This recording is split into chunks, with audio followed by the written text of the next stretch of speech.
Elhamdülillah, innel hamdalillah, nahmaduhu ve nasta'inuhu ve nastağfiruh. Ve na'udhu billahi min şururi enfusina ve min seyyiati a'malina. Men yehdihillahu fela mudille leh ve men yudlil fela hadiye leh.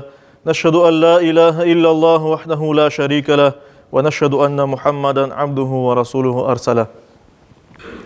Ya eyyühellezine amenu ittakullaha hakka tukatih ve la temutunne illa ve entum muslimun. أيها الناس اتقوا ربكم الذي خلقكم من نفس واحدة وخلق منها زوجها وبث منهما رجالا كثيرا ونساء يا أيها الذين آمنوا اتقوا الله وقولوا قولا سديدا يصلح لكم أعمالكم ويغفر لكم ذنوبكم ومن يطع الله ورسوله فقد فاز فوزا عظيما أيها الناس قال الله تبارك وتعالى في كتابه الكريم أعوذ بالله من الشيطان الرجيم بسم الله الرحمن الرحيم إنا أنزلناه في ليلة القدر وما أدراك ما ليلة القدر ليلة القدر خير من ألف شهر تنزل الملائكة والروح فيها بإذن ربهم من كل أمر سلام هي حتى مطلع الفجر صدق الله ربنا الأعلى. Saygılı cemaat-i Müslümin, artık Ramazan ayının sonuna doğru gelimiz ve Ramazan ayının son 10 gecesinin tek gecelerinde Kadir gecesinin saklı olanını birimiz bilemiz. Kadir gecesi öyle bir gece ki onun hakkında mahsus sure var Kur'an-ı Kerim'de. Ve Yüce Rabbimiz bu surede böyle ayta. Biz onu Kur'an'ı Kadir gecesinde indirdik. Kadir gecesinin ne olganını sen bilesin mi? Kadir gecesi 1000 aydan hayırlıdır. O gecede Rablerinin izniyle melekler ve ruh Cebrail aleyhisselam iş için ene turalar. O gece selametlik doludur ta Tanrı'nın doğumuna kadar. Bukhari'de geçen bir hadis-i şerifte ise Peygamberimiz sallallahu aleyhi ve sellem böyle buyurganı aytıla. Kim işanıp ve savabını Allah'tan umut edip Kadir gecesini ibadetle geçirse keçkin günahları bağışlanır. Saygılı cemaat-i Müslümin, bu kadar değerli, bütün vakitlerin en değerlisi olan Kadir gecesi tahmin edilgenine göre Aprel'in 27'sini 28'ini bağlayan, Çarşamba gününü Cuma akşamı gününe bağlayan bir gecededir. Ama mutlak o gecede olması da ihtimaldir. Ve ona göre de Ramazan ayının son 10 gününde olan tek gecelerinde olması mümkündür Peygamberimiz sallallahu aleyhi ve sellem'in hadislerine göre. Saygılı cemaat, hürmetli Müslümanlar, Kadir gecesi Rabbimizin kullarına afu ve mağfireti, amanlık ve merhameti tecelli etken ilahi lütuf ve ihsanlarla dolu bir gecedir. Bu gecede hidayet menbamız olan, bizge doğru yolunu göstergen Kur'an-ı Kerim indirildi ve böylece insanlık için, insaniyet için yeni devir başladı. İslam dini yayılıp başladı bu dünyada. İslam dini geldi. Ve dinimizin esas menbası olan Allah'ın kelamı sözü Kur'an-ı Kerim insanlıkka ogut, yüreklerge şifa, müminlerge rahmet menbasıdır. Müminlerin yolunu aydınlatkan nurdur, sözlerin en güzelidir, Rabbimizin büyük ikramıdır. Ona göre de Kur'an-ı Kerim'ni biz okumak, anlamak ve yaşamak için tırışmak gerekmiz. Bunun için yollanılgan ayat kitabıdır Kur'an-ı Kerim. Zorluklarını geçmek, doğru kararlar vermek, muvaffakiyetli ve sağlam adımlar atmak için bizge yollanılgan bir kitaptır. Yüce Rabbimiz Allah-u Teala özü Kur'an-ı Kerim'de En'am suresinin 155. ayet-i kerimesinde böyle buyurar.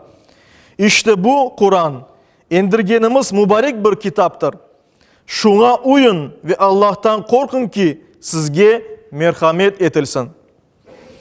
Ona göre de her bir Müslüman şu cümleden bizler dinimizin temeli olan Kur'an-ı Kerim'ni bilmek ve anlamak için gayret etmek gerek.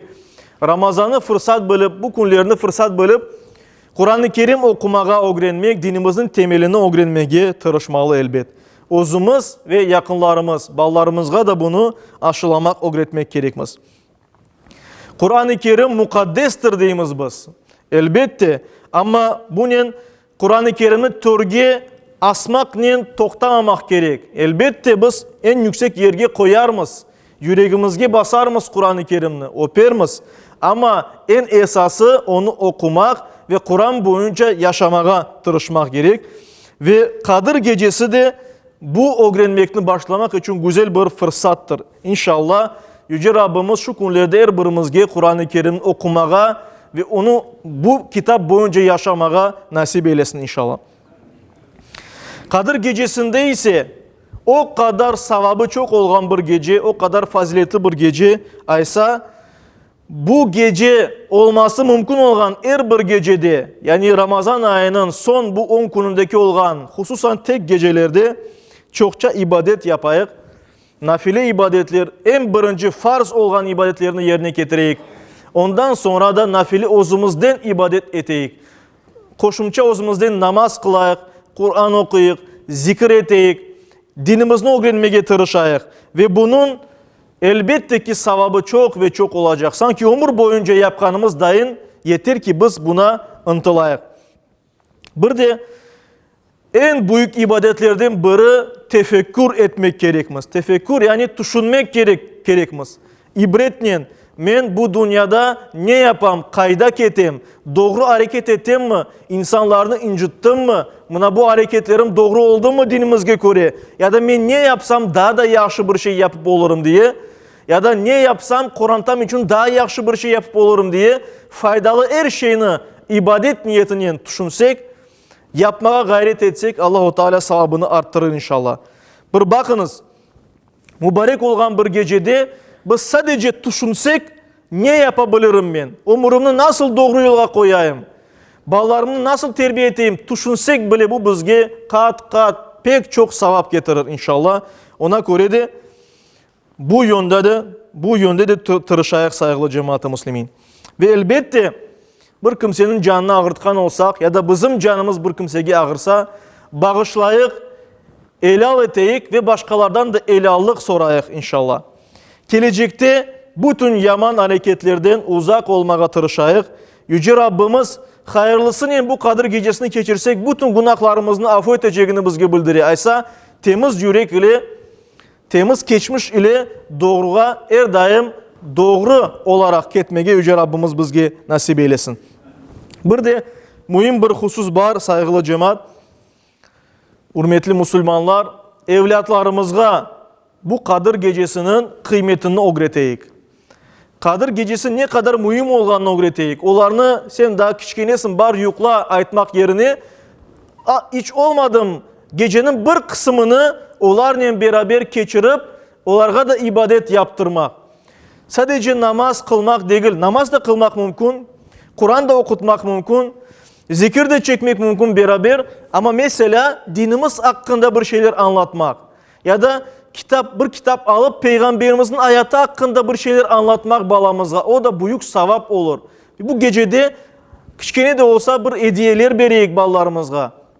Bahşişler bereyik ki onlar bu gecenin ne kadar değerli olduğunu anlasınlar. Sevindireyik yani evlatlarımızla. En büyük ibadetlerden biri ibadetlerin özegi olan duadır.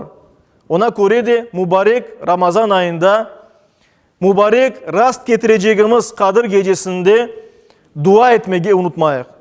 Özümüz için dua eteyik, ballarımız, Kur'an'tamız için dua eteyik, halkımız için dua eteyik. Cümle Müslümanlar için, bütün dünyadaki Müslümanlar için dua eteyik. Ve bütün insanlar için dua eteyik ki bu dünyada türlü afetler, türlü sürgünlükler, belalar, cenkler, hastalıklar olmasın. Yani olsa da en az insanlara zarar getirsin. Yüce Rabbimizin bizni şu zararlardan korçalaması için dua etmeyi unutmayın. İşte Yüce Rabbimiz her birimizge Ramazan ayının son 10 gününde rast geleceğimiz Kadir gecelerinde yapacak dualarımızı, ibadetlerimizi en güzel şekilde kabul makbul eylesin. Savabını ziyadece kat kat yazsın inşallah. birimizni bayram gününü aman esenlik içinde yetmege nasip eylesin. Yüce Rabbimiz dinimizin tiklengeni müesseseler olgan camilerimizge, medreselerimizge yardım etmegi, onlarını ayakta tutmaga nasip eylesin. Bu dünyanın bütün yamanlıklardan, cin şeytan şerrinden, hastalıklardan, cenklerden, afatlardan korçalasın.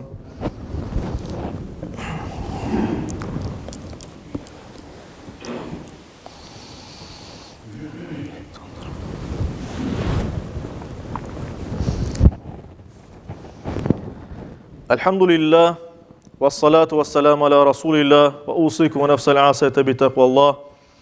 İnna Allah ve melaiketehu yusallun alen nebi. Ya eyyühellezine amanu sallu aleyhi ve sellimu teslima.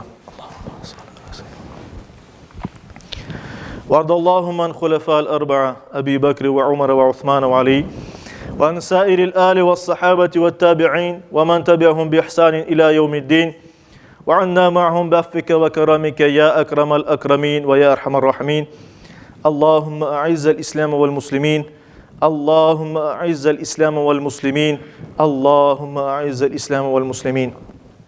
واحمي حوزة الدين ودمر أعداء الدين وألف بين قلوب المسلمين وواحد صفوفهم واجمع كلمتهم على الحق يا رب العالمين. وانصر دينك وكتابك وسنة نبيك محمد صلى الله عليه وسلم وآله أجمعين. عباد الله إن الله يأمر بالعدل والإحسان وإيتاء ذي القربى وينهى عن الفحشاء والمنكر والبغي يعظكم لعلكم تذكرون. صدق الله العظيم ويقيم الصلاة.